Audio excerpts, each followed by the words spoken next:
Most of the followers of Muhammad who have read the Quran invariably quote a particular verse to prove that Mohammedan Islam is both tolerant and peaceful.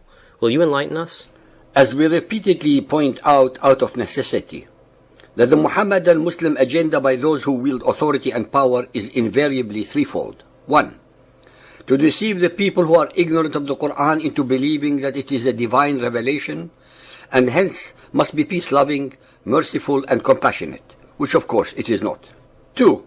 To mislead those who have doubts about their own faith and might want to convert to Muhammadan Islam.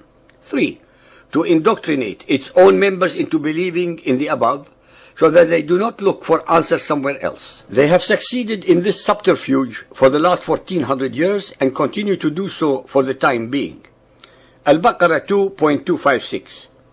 Let there be no compulsion in religion.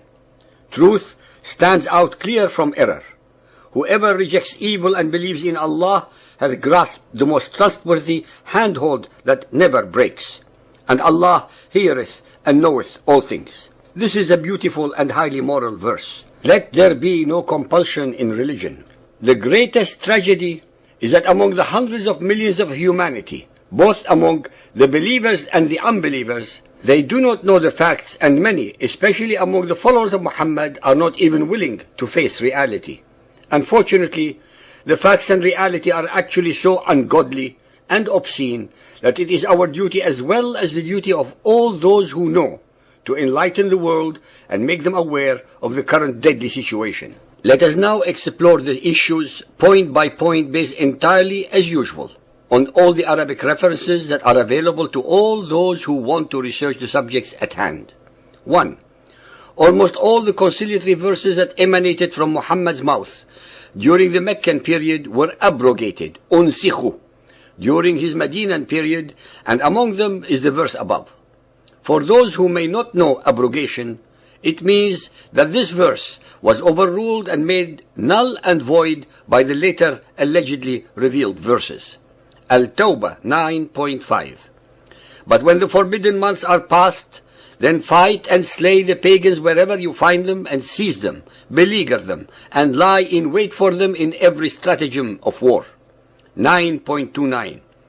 Fight those who believe not in Allah, nor the last day, nor hold that forbidden which has been forbidden by Allah and His Apostle, nor acknowledge the religion of truth, Islam, even if they are of the people of the book, Jews and Christians, until they pay the jizya, the poll tax, with willing submission and feel themselves humiliated.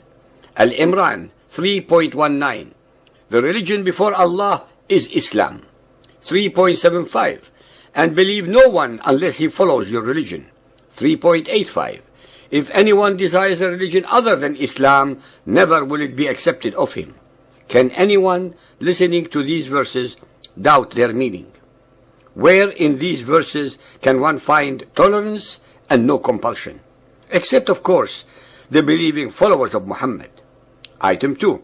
Muhammadan Islam is such a peace-loving, tolerant, and wise belief system that it sanctions the slaughtering of any and all those who change their mind and try to opt out of it. You don't believe me, do you? You think I'm exaggerating? Al-Nahl 16.106. Anyone who, after accepting faith in Allah, utters unbelief, except under compulsion, his heart remaining firm in faith, but such as open their breast to unbelief, on them is wrath from Allah, and theirs will be a dreadful penalty. According to the Muhammadan exegetes, this verse clearly sanctions the killing or slaughtering of any who willingly and freely apostatizes. Sahih al-Bukhari 9.17, narrated by Abdullah. Allah Apostle said, "The blood of a Muslim who confesses that none has the right to be worshipped but Allah, and that I am his apostle, cannot be shed except in 3 cases. In qisas for murder, a married person who commits illegal sexual intercourse, and the one who reverts from Islam, apostate, and leaves the Muslims." Sahih Bukhari Hadith 9.57, narrated by Ikrimah. Some Zanadiqa, atheists, were brought to Ali and he burned them. The news of this event reached Ibn Abbas, who said, If I had been in his place, I would not have burned them, as Allah's Apostle forbade it, saying, do not punish anybody with Allah's punishment by fire. I would have killed them according to the statement of Allah's Apostle. Whoever changed his Islamic religion, then kill him. Changing one's mind after entering Muhammadan Islam is punishable by decapitation and death. It is the only belief system ever that ordains the murder of a follower who wants to change his or her mind. Just like in the mafia crime syndicates, one can join, but one cannot leave and still breathe. We rest our case.